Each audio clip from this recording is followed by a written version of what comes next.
I'm Brittany. And I'm Tyler. And this is With You, where we have honest conversations about how we're navigating faith, marriage, and parenthood one crazy day at a time. And welcome to our journey. Hey guys!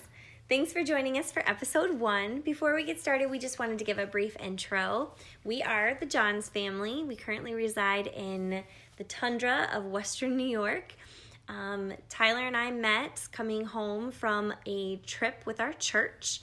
We became best friends, started dating, got married, and now we have one rambunctious little man. He's almost 2 years old. That's Caleb. And some things you need to know about our family. We love Jesus. We love chocolate. And we love the Bills. Yes.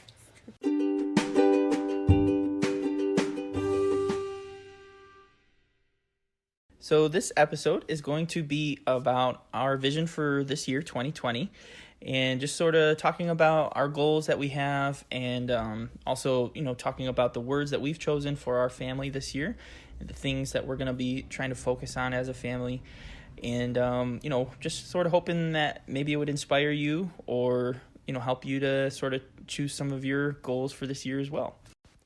So first, I'm just going to share with you, we're going to go over our word for the year. And this is something that we've been doing for the past 3 or 4 years now. We heard about it kind of through church, and we have been doing it every year since then. So what we do in our family is we each choose a word for the new year, and then we choose a word for ourselves, and then we choose a word for our family. So normally what Tyler and I do is we go on a date, and we spend time, usually we think of our word before then, but we spend time usually on this date writing out our tangible goals for the year. And then after we have completed all of that, we usually just write it in our phones. Then we share it with one another and we have a discussion about it. And then we create some goals together, or maybe kind of change some of the goals we may have written down and make them more specific or make them better suited for our family in reality. So my word is action, because my personality type, I don't know if there are any Enneagram fans out there, but I am an Enneagram 1, the reformer, or also known as the perfectionist. And so for me, what that means, how that plays out in my life, is it means I spend my whole life prepping, preparing, planning for all of these dreams and these goals that I have. But I very rarely actually start. And it's because I never feel like I'm ready to. They're never good enough. It's never good enough, whatever it is. So, for example, I love writing. I'm a writer. I journal a lot. I write a lot. I never share it with anybody because it's just never good enough. It's never prepared enough. And that's just one example, but that feeds over into practically every area of my life. And so there's so many dreams and so many goals that I have and that I've shared with Tyler and we've discussed, but I haven't actually started doing anything really, because it's just never felt like it's been quote unquote ready. I just live in this constant season of planning. And so this year I want to actually start doing something. So I did consider the word start as my word. And then Tyler actually suggested maybe it should be action.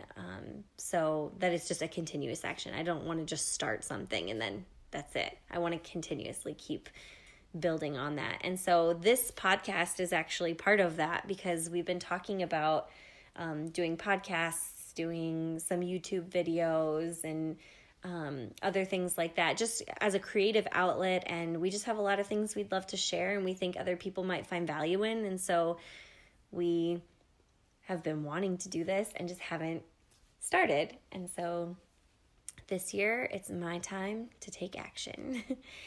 Which is kind of like why I've sort of chose focus, because for my word, because I actually just sort of giving you an overview. The past few years, my goals have been a very long list. like last year's alone was 1, 2, 3, 4, 5, 6, 7, 8, 9, 10, 11. 11 different things that were all completely like all over the place. Like a lot of them not really having anything to do with each other. And these are supposed to be our tangible, not just like dreams. These are like our tangible goals that should be within reach. And so I really feel like I need more focus in what I'm trying to achieve in my life so that I actually can achieve things, because I marked off the things that I did achieve out of those things, and I was able to check off 2 of them. So I haven't even looked at my list from last year, but I'm pretty sure mine is the exact same. Yeah. So that's sort of why I feel like our family word also is going to be intentional, because not only do we need to focus, but we need to be intentional in, in taking the actions that Right. we're going to take for the things that we're trying to achieve as a family this year and personally as well. It's also really easy, I feel like, to get stuck in the rut of routine. And I, for one, love routine. I'm very much like, I like structure, I like rules, I like lists, I want the routine. I live for the mundane. I live for knowing that I come home at the same time every night and we do the same routine every night. Me and Caleb, Tyler works nights, so it's just me and the baby. But I live for that kind of thing. But when you're doing that over and over, it's very easy to get stuck in the rut of that routine and just not do anything to change it, not do anything to better yourself, not do anything to move forward and actually pursue those goals. And so intentionality, I mean, it takes a lot of intentionality in the small decisions in the mundane every single day in that routine, and implementing new things into your routine, which I also enjoy change, but I like to plan. I like to plan for change. So that can be harder, but. So yeah, we're going to be intentional, not only about goals that we're going to choose for this year, but we're also going to be intentional about the way that we try to achieve those goals. And I feel like we need to be more intentional as a family in our relationships with other people as well, and what we are trying to do in ministry as well. Wait, are you getting into some of our goals, or this is just in general? This is just in general, like, Okay. That's why, that's why I'm saying, like, we need to, like, that's why the word is intentional. Right. I feel like we need to be more intentional about those sort of areas of our life, of relationships and ministry and finances especially. Yeah. We need to be more intentional and not just sort of go with the flow. Yeah. Yeah. Yeah. Well, it's really easy to continuously Deliberate put actions. off. Yeah, it's easy to say, like I said, like you plan for something and just never start it. Yeah. We have good intentions. Every year we have good intentions, but we don't actually implement them. Like, oh, we'd love to do this. Okay, so do it. Yeah. Be intentional about it. Make the decision when you wake up in the morning that you're going to do it. So those are our words for the year. And now we're going to share with you some of our actual tangible goals.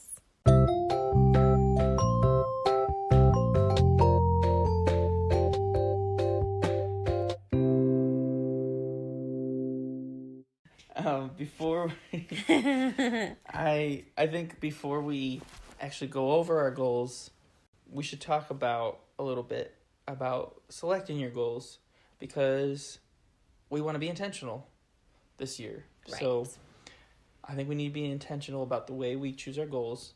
And I actually read an article recently that I got from my physical therapist's office, actually, because obviously it's the beginning of the year, so they're sending out like just a little article of inspiration. And Wait, through like an email? yeah, I never got articles from them. well, They I probably did. went to my junk mail. They like me better. Oh, I hate that.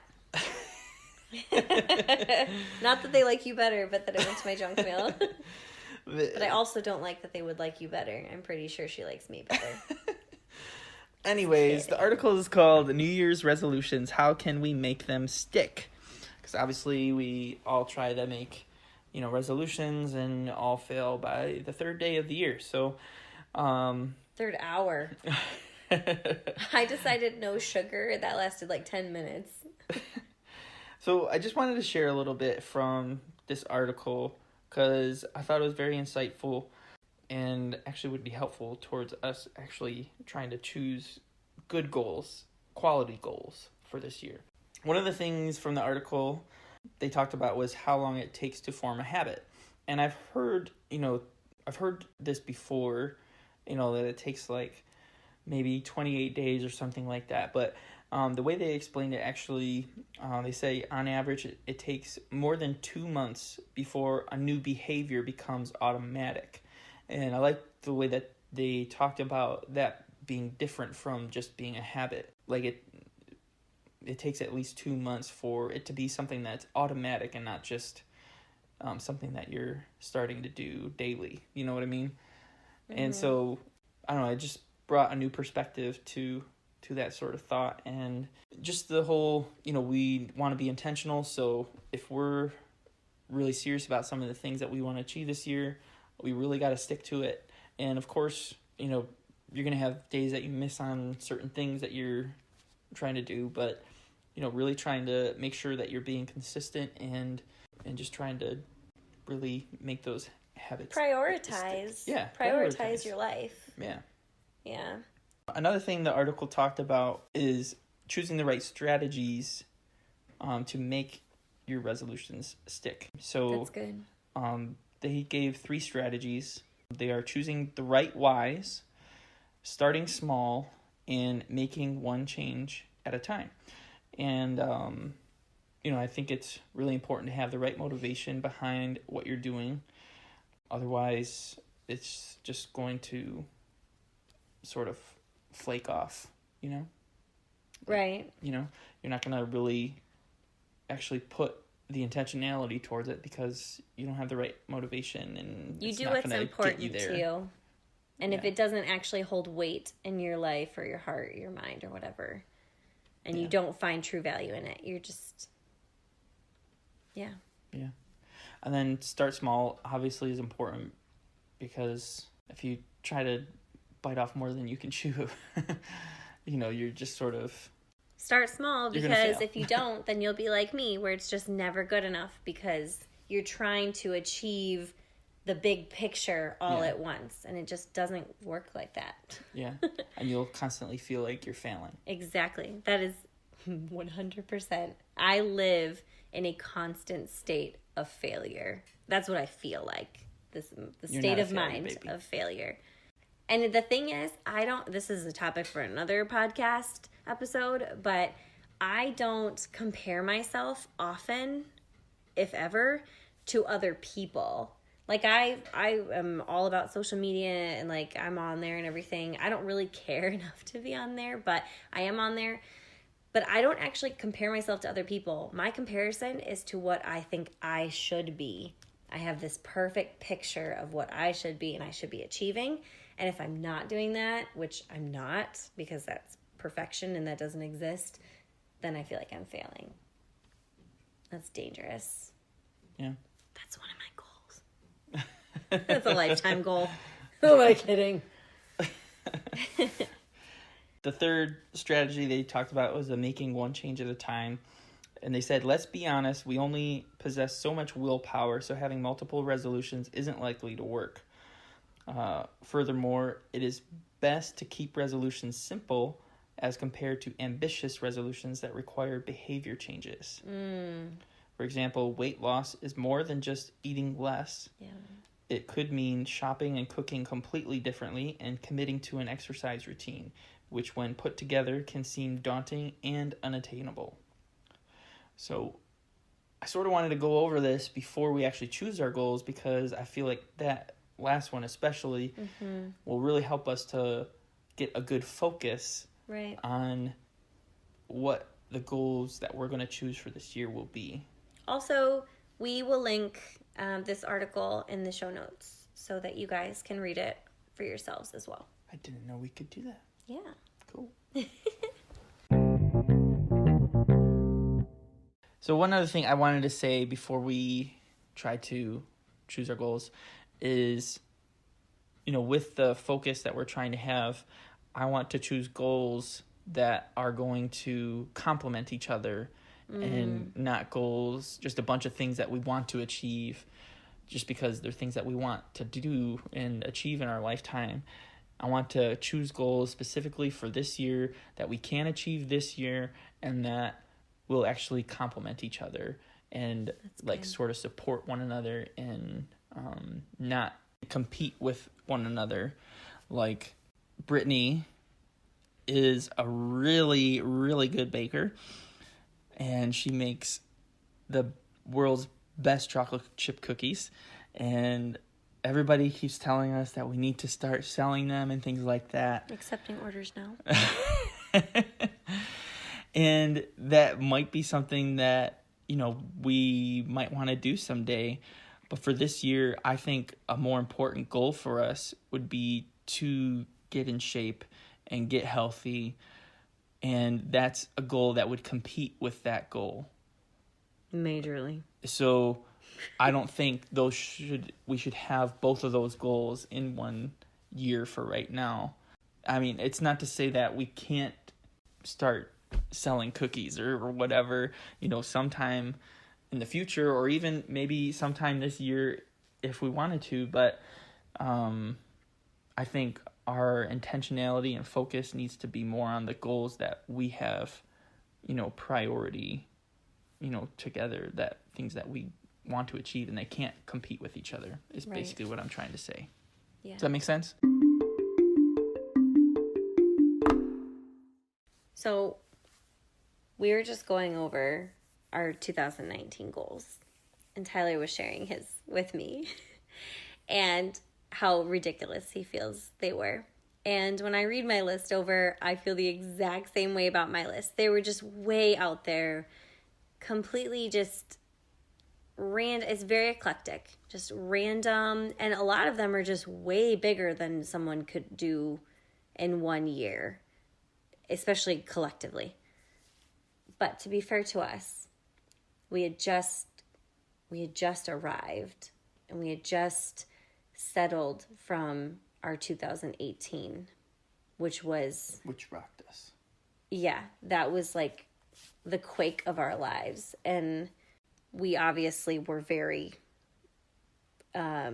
unsteady and like unbalanced and just hurting. So I think we should be gentle with our 2019 selves and say, you know what?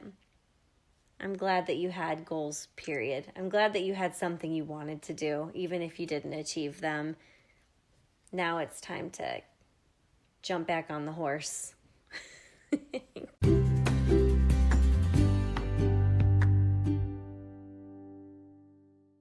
So we're coming up with our 2020 goals now, and we decided to do it together. Traditionally, we go out to dinner and order our food, and then we write down all of our goals in our phones separately and then discuss them over dinner. But this year, because we want to be more intentional as a family, we decided to do them together. So basically, we have come up with 4 different priorities that we want to sort of focus our goals around this year. And, each of those priorities has different, like maybe 1 or 2 main goals, and then a bunch of different action steps that we're planning to take this year to achieve those goals. So, for instance, the priorities that we decided to focus around this year are spiritual health, physical health, financial peace, and relational health. So our first priority that we're focusing on is obviously our spiritual health. It's the most important thing to us. So our main goal this year pretty much is to grow in our intimacy with the Lord. That's our main focus. And we've decided to implement a few action steps to achieve that goal this year. First of all, we're going to actually do this marriage journal thing that some friends of ours in our small group had suggested they've been doing, and they really enjoy it. And basically it's like you meet once a week with each other. You have a set day where you get together, you go through a quick devotional, and then you talk about the upcoming week and just talk about different things that are going to be coming up that week so that you're both on the same page. And not only is that going to be good for us spiritually because we'll both be, doing a devotional together every week, but it'll also be good for us relationally. So, it's kind of a action step that fits two of our priorities. So that's good. Another action step is we actually want to attend church 40 Sundays out of the year this year, which might sound a little crazy, but, our family has been getting sick very easily. So we have sort of gotten in the habit of just sort of not going to church because one of us is sick or, we're just too tired. So it's just become something that's been too easy for us to just watch online instead of going to church. So we've set a goal this year. We want to go to church 40 Sundays out of the year. So the next priority we are focusing our goals around this year is our relational health. So trying to obviously grow in our intimacy with each other, but also trying to be intentional about the relationships we have in our lives, especially our relationship with our son. But then, the other relationships that we have with our friends, and just making sure that we pour into and invest in those relationships and, make time for them. So, we have a small group that we have been going to every month with some other couples that have young children as well, and it's been really good for us, and we just really want to keep investing in those relationships. And, also an action step that we've decided to take in this area is to go on a date every single month. Put on a calendar, a month or so in advance, a day that we want to, go on a date so that we can have time to get a babysitter and make sure that we're actually able to do that. Because since we've had Caleb, that's been something that's been really difficult for us to try to arrange. And so we just have to be more intentional about that and make sure that we're actually putting it on our calendar so that we can grow in our intimacy in that way with each other. And another action step we're going to take in this area to achieve our goal of growing closer to each other this year relationally is this podcast.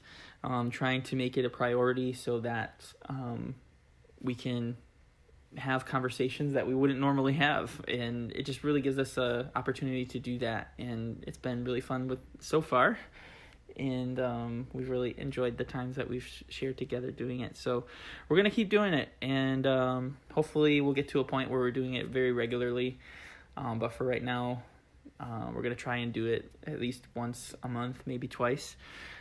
So yeah.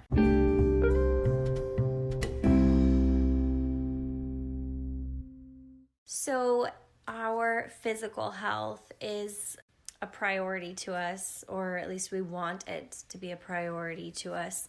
And so some goals that we've kind of set up around that is both Tyler and I have gone to physical therapy. I've quote unquote graduated from physical therapy. Tyler is still going to physical therapy. And we've been giving some sort of homework, some at-home stretches and workouts, light workouts, I guess, to maintain all the progress that we've made through physical therapy. So we plan to do, it's mostly stretching. We plan to do those at home a few times a week, but also we plan to actually work out at the gym. I have a gym membership that I paid in full to make sure that I would go, knowing that, we've already spent the money on it. Tyler has a gym at his work, and so we both plan to go a couple times a week and prioritize moving our body in any capacity. So I don't have huge expectations for myself. My body is in a really, really bad shape. Coming out of the postpartum season, obviously I'm still in postpartum because I have a baby, but it's going to take a lot of work and a lot of time to build up that strength and that endurance and all of that. And so we're just planning to get our bodies moving, but also just nutritionally and things like that. Tyler and I have very low endurance, very low strength, very low energy, very weak. Well, his immune system isn't too weak, but my immune system is incredibly weak. So those are some things we want to focus on rebuilding and working on. And so we know that starts with how you fuel your body. And so one thing that we have agreed to remove from our diet is sugar. And in the past, we've tried to cut back on sugar, and that has not worked. And so we know that we have to completely just remove it, cold turkey kind of, except for special occasions like birthdays and things like that. But as far as day by day, week by week, for the most part, we need to remove it from our diet. And there are a couple other steps that we plan to take as far as our nutritional intake, and that should all help. So that's our physical health. Also, our financial piece is a priority to us and has been a priority the last few years, but especially this year, we really, really want to propel ourselves toward our goal of being financially free. And so we would like to, one of the goals we have, sort of in support of that financial piece, is to pay off at least 30% of our debt, which is a big task, but it is attainable per the budget that we've created together, mostly Tyler. So, I mean, from where we're at right now, it does look attainable, but also Tyler's job offers a lot of incentive, and I'm also working on some side projects to hopefully bring in a little additional income to help supplement. And so those things together should really help us work toward that goal. We've also implemented some things with our spending and our bank accounts and things like that, sort of organized our finances in a way that would really set us up for success. So those are some things that we're doing to work toward that financial piece.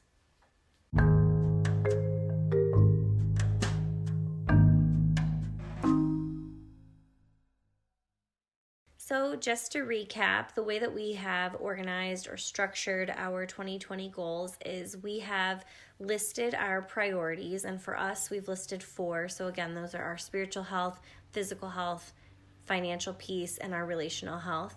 And then below those priorities, we have set up some goals in order to support those priorities, and then some action steps to help us to reach those goals.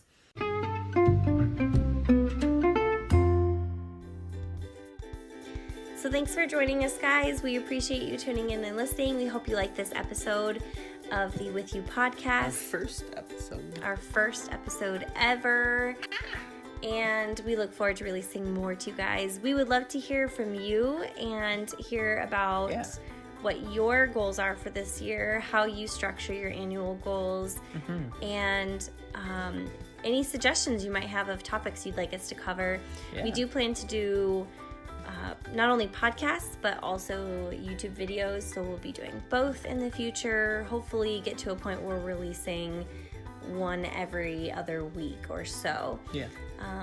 So we'd love to hear what topics you might want us to talk about, or you might want to discuss as a community. So if you'd like to, you can give us a shout out on Instagram, Facebook, or Twitter. We are at With You Podcast across the board. So if you could just drop us maybe a comment on any of those platforms, we would love to hear from you. We'd also love to hear more about you and your life. So please feel welcome to share that on all platforms as well. So that's it for this episode. Thanks for listening. Bye. Guys.